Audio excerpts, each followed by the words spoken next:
Another question about marriage and divorce. She wants to ask. I was just going to say, far as when you say that they have to be dead, could they be mentally dead of the way of God and you can move on, or no?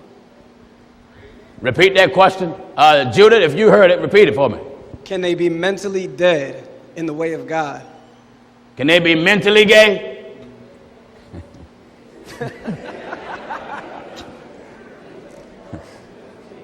Or consciously dead? Unconsciously gay? Consciously dead. Like Either you're gay or you're not. Dead. Oh, dead. Dead. Consciously dead? Dead. No. No.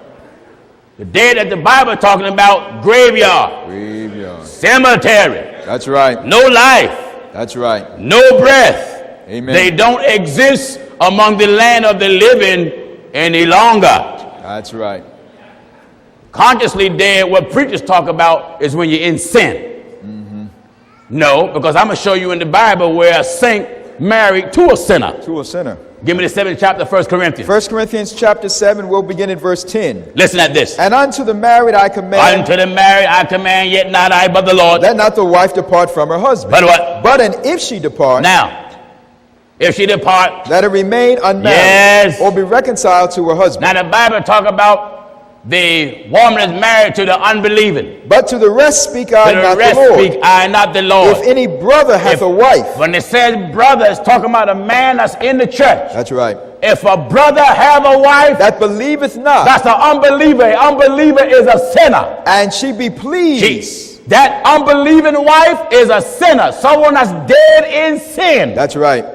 Listen. If any brother hath a wife that believeth not, yes, and she be pleased to dwell with him, what? Let him not put her away. No, let him leave the sinner and go ahead and get a Christian woman. Let him not put her away. No, leave the sinner or get a Christian woman. That's what the preachers are teaching. That's right. That's what these lying preachers are teaching now, that if one of you is saved and one of you are not, you can divorce the sinner and get you a Christian husband or a Christian wife. Liar! That's right. Lied.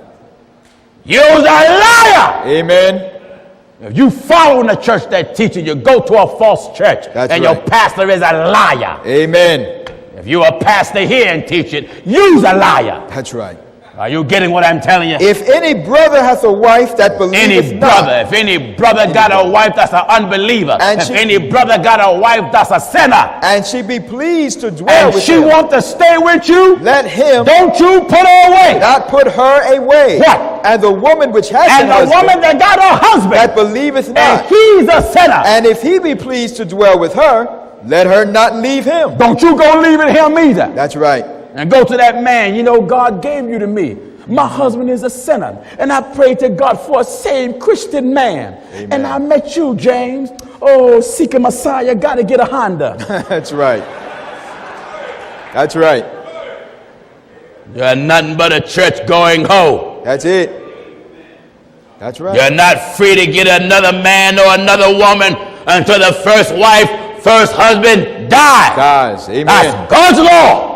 That's right. So then if God and every preacher try to change it, they're going to suffer that fire of hell as a penalty. That's right. All right, next question. Question about cremation. What's that? It's a question about cremation. Being cremated. All right. Yes, sir. I just wanted to know, I heard something about Catholics have a problem with people being cremation. What does the Holy Scripture say about cremation? Is it wrong? The book of Scripture says where there is no law, there is no transgression, which means this. If there is no law against a thing, then I don't have the right to make that thing wrong. There is no law against cremation. If you want to get burnt up while you're here, fine. Just make sure you don't go to hell afterwards. That's right. That's my concern. My concern is keep you out of hell. Amen. You want to get cremated, be my guest. But remember, when you're cremated, those ashes come back together. At the day of judgment, every ash come back together to formulate that same man and same woman so they can stand before the judgment seat of God. That's right. All right, next question. Question about hair. Yeah, sorry to backtrack you, but wasn't not Samson strengthened his hair?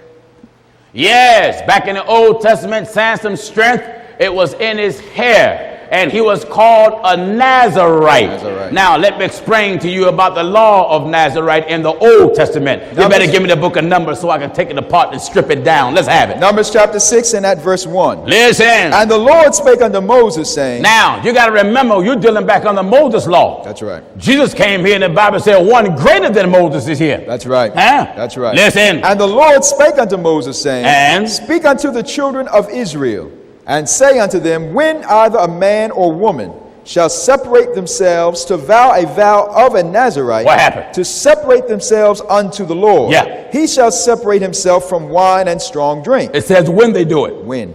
Which let you know this separation is temporarily here. That's right. All right. He shall separate himself from wine and strong drink, and shall drink no vinegar of wine or vinegar of strong drink. Neither shall he drink any liquor of grapes, nor eat moist grapes or dry. All the days of his separation. All the days of his separation means during the period of time that he's separated, these are the things he must obligated to perform. All the days of his separation. While he's separated. Shall he eat nothing that is made of the vine tree, from the kernels even to the husk. And all the days of the vow of his separation, yes, there shall no razor come upon his head, until the days be fulfilled. See, Samson was a Nazarite. He was under that law. Right.